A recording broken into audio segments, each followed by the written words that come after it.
Assalamualaikum warahmatullahi wabarakatuh. Perkenalkan, nama saya Rianto dengan NIM 181061110009. Saya akan mempresentasikan tentang konflik Israel-Palestina dalam perspektif hukum humaniter internasional untuk menempuh UAS Hukum Humaniter Kelas A. Legal issue atau persoalan hukum. Menurut hukum internasional, negara mulai mengadakan hubungan kerjasama dengan negara lain untuk mengadakan hubungan yang lebih baik. Dari pengalaman sejarah dunia, sifat dari hubungan antara subjek dari hukum internasional selalu berubah-ubah. Fluktuasi hubungan itu dapat dijaga dan dipelihara sampai saat ini melalui diplomasi. Konflik bersenjata internasional sering terjadi apabila upaya diplomasi antara dua negara atau lebih menemui jalan buntu. Konflik bersenjata yang dulunya merupakan perang telah diatur dalam hukum perang atau hukum humaniter. Pada masa lalu, sengketa atau konflik bersenjata dinamakan perang hukum atau law of war. Berikut ini akan diuraikan mengenai penerapan hukum humaniter dalam konflik bersenjata antara Palestina dan Israel. Seperti satu, bagaimana penerapan hukum humaniter dalam konflik bersenjata. Analisis. 1. Penerapan hukum humaniter dalam konflik bersenjata oleh Palestina dan Israel. Konflik bersenjata yang terjadi antara Israel dan Palestina ini merupakan sebuah konflik bersenjata non-internasional.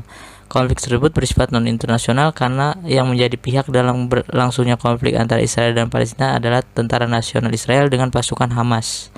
Mengingat wilayah Palestina pada saat itu, khususnya jalur Gaza, merupakan wilayah pendudukan Israel dan warga Palestina hanya merupakan pengungsi akibat perang yang berlangsung di wilayah tersebut. Berdirinya negara Palestina sebenarnya telah mendapat pengakuan secara internasional dari PBB serta negara Indonesia. Meskipun merupakan pendudukan Israel, tetapi Palestina telah resmi menjadi sebuah negara yang diakui, sehingga konflik ini merupakan konflik antar negara, serta mengingat banyaknya indikasi seputar perang asing dalam konflik bersenjata ini. 2. Pelanggaran hukum humaniter oleh Palestina dan Israel. Konflik bersenjata antara Israel dan Palestina di mana Israel melakukan serangan yang dikenal dengan Operasi Castle. Ini jelas melanggar prinsip-prinsip dalam hukum humaniter. Serangan yang berlangsung selama 22 hari tersebut mengakibatkan timbulnya korban sebagian besar dari penduduk sipil di jalur Gaza. Hal ini bertentangan dengan prinsip kemanusiaan dalam instrumen hukum HAM dan hukum humaniter. Israel juga melanggar prinsip perbedaan di mana dalam serangan ini tidak membedakan antara penduduk sipil dan kombatan perang. Dalam hal ini adalah para militer Hamas. Israel telah menghancurkan objek sipil seperti rumah penduduk sipil, rumah sakit, sekolah-sekolah, gedung PBB, dan bahkan tempat ibadah. Berikut ini adalah beberapa pelanggaran yang dilakukan militer Israel selama konflik bersenjata berlangsung yang dikategorikan sebagai berikut. A. Prinsip kebutuhan militer atau military necessity. Dalam pasal 57 Protokol Tambahan 1 Konvensi Jenewa pun dijelaskan bahwa objek yang dapat diserang dalam suatu konflik bersenjata adalah objek militer dan kombatan.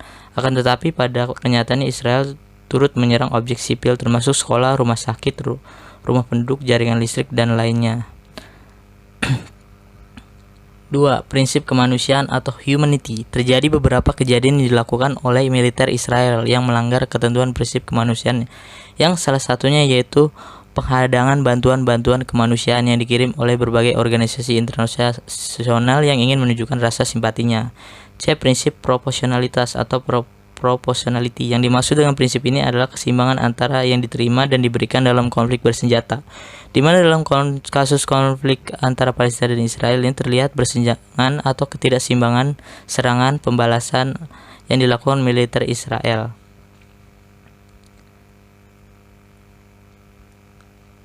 Misi Keadilan Goldstone juga mencatat bahwa pasukan Israel telah melakukan beberapa pelanggaran kejahatan perang sebagai berikut. 1.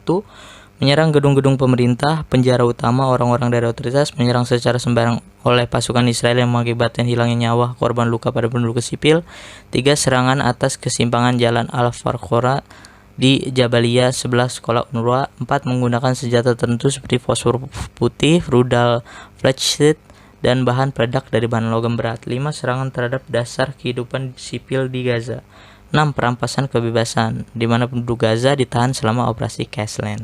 Kesimpulan, hukum humaniter internasional tetap berguna dan diterapkan. Meskipun kita sering mendengar tentang pelanggaran hukum humaniter yang terjadi termasuk pelanggaran hak asasi manusia dalam konflik bersenjata, Adanya penerapan hukum humaniter dalam konflik Palestina dan Israel berupa tindakan pembelaan diri atau self-defense dari Israel dalam bentuk pembalasan dengan melakukan operasi Castle sebagai respon dari serangan rudal roket para militer Hamas di wilayah Israel, di mana jalur diplomasi telah ditempuh untuk menghindari terjadinya penggunaan kekuatan militer, tetapi tidak menemukan titik terang di antara pihak yang bersengketa, sehingga Israel melakukan invasi ke jalur Gaza mengenai pelanggaran hukum humaniter dalam konflik bersenjata antara Israel dan Palestina.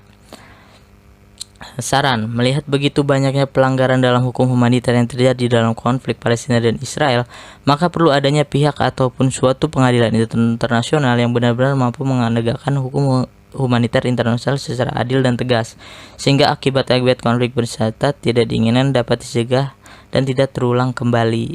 Sekian presentasi dari saya. Wassalamualaikum warahmatullahi wabarakatuh.